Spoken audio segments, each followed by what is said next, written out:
സംസ്ഥാനത്താകെ UDF തരംഗം ആഞ്ഞടിച്ചപ്പോൾ അരനൂറ്റാണ്ടായുള്ള Kozhikode corporation എന്ന ഇടത് ചെങ്കോട്ടയും ആടിയുരഞ്ഞു. കേവല ഭൂരിപക്ഷമാകുന്ന 39 എന്ന പച്ച തൊടാതെ 35 സീറ്റിൽ LDF ഒതുങ്ങി. കഴിഞ്ഞ തവണ 18 സീറ്റ് നേടിയ UDF അത് 28 വർദ്ധിപ്പിച്ചു. 7 സീറ്റുണ്ടായിരുന്ന NDA 13 സീറ്റായി വർദ്ധിപ്പിച്ചു.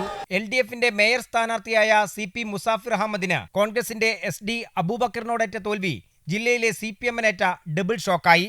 അതേസമയം മികച്ച പ്രകടനം കാഴ്ചവെച്ചെങ്കിലും NDAയുടെ ഹരീഷ് പൊറ്റങ്ങാടിയോട് UDFിന്റെ മേയർ സ്ഥാനാർത്ഥി PM നിയാസ് പരാജയപ്പെട്ടത് വിജയത്തിനിടയിലും കോൺഗ്രസ് നേതൃത്വത്തെ ഞെട്ടിച്ചു. ഞങ്ങളുടെ മേയർ സ്ഥാനാർത്ഥിയ PM നിയാസിന്റെ അപ്രതീക്ഷിതമായ തോൽവി, ആ തോൽവി പാർട്ടി ഗൗരവമായി എടുക്കുന്നുണ്ട്.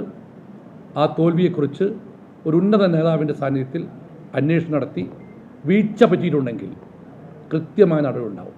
വാർഡ് വിഭജനത്തിൽ ഉൾപ്പെടെ BJPയെ സഹായിക്കുന്ന നിലപാടാണ് CPMന്റെ തോൽവിക്ക് കാരണമെന്ന നിഗമനത്തിലാണ് UDF. BJPക്ക് തിരുവനന്തപുരം കോർപ്പറേഷൻ വിട്ടുകൊടുത്തതിൻ്റെ ഉത്തരവാദിത്തത്തിൽ നിന്നും കൈകഴുകി രക്ഷപ്പെടാൻ പിണറായി വിജയന് സാധിക്കില്ല.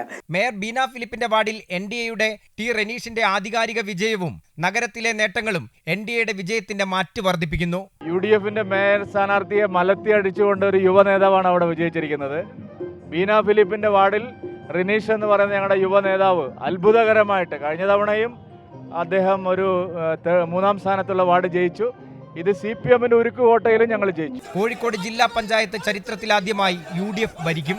39 ഗ്രാമപഞ്ചായത്തുകൾ UDF നേടിയപ്പോൾ LDF 27ലേക്ക് ഒതുങ്ങി.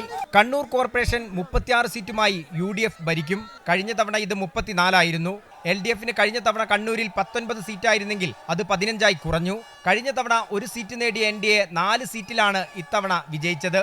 SDPI കണ്ണൂരിൽ അക്കൗണ്ട് തുറക്കുന്ന സാഹചര്യവും ഉണ്ടായി.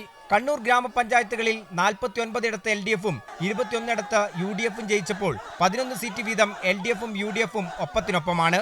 കണ്ണൂരിലും കോഴിക്കോടുമേറ്റ പരാജയം LDFിനെ ഇരുത്തി ചിന്തിപ്പിക്കും. അമൃത ന്യൂസ്, കണ്ണൂർ, കോഴിക്കോട്.